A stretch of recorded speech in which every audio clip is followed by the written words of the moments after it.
नमस्कार, जय माता दी। जीवन में यदि हमारे पुत्र ना हो तो जीवन जीते जीते भी मनुष्य अधूरा हो जाता है।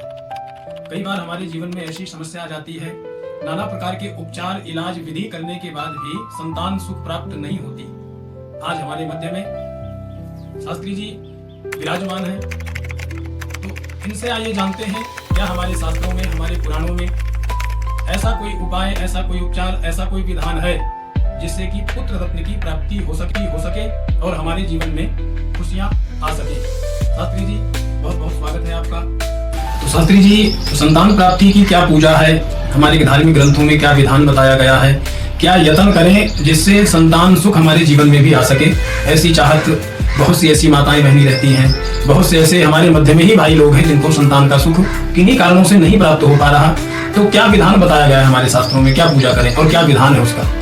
देखिए, अगर आप सभी जगह से निराश होकर के आए हैं तो एक बार भगवान शिव की शरण में अवश्य जाइए। भगवान शिव संपूर्ण जगत पर कृपा करते हैं और जिसको संतान नहीं है वो गाय के दूध से भगवान का अभिषेक करे। 1 वर्ष तक, पूरा 1 वर्ष प्रदोष वाले दिन गाय के दूध से, और जिस गाय माता ने बछड़े को जन्म दिया हो ऐसी गाय माता का दूध ले और किसी वैदिक ब्राह्मण से रुद्राभिषेक कराए। ब्राह्मण के मंत्र खोटे नहीं होना चाहिए।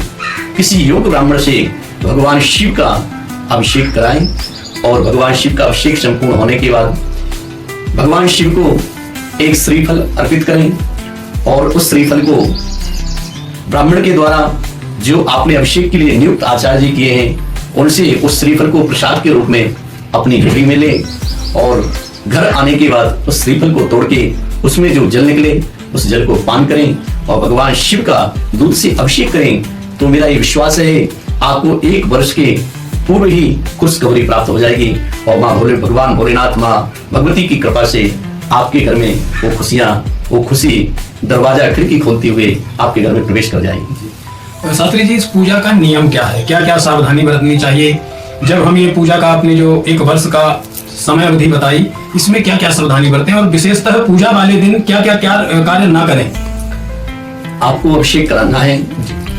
अभिषेक के कुछ नियम होते हैं। जब तक अभिषेक संपन्न ना हो जाए तब तक आप व्रत रखें। अगर आपको कोई शारीरिक कष्ट है तो आप किसी भी प्रकार की दवाई का सेवन करते हैं तो जरूर अपना कोई फल इत्यादि लेकर के, दूध चाय इत्यादि से अपना व्रत से पूर्व ले सकते हैं। नहीं तो जब तक अभिषेक ना हो जाए तब तक आप व्रत रखें।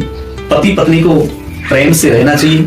एक दूसरे के प्रति कलेश, निद्रा और निंदा इत्यादि नहीं करना चाहिए।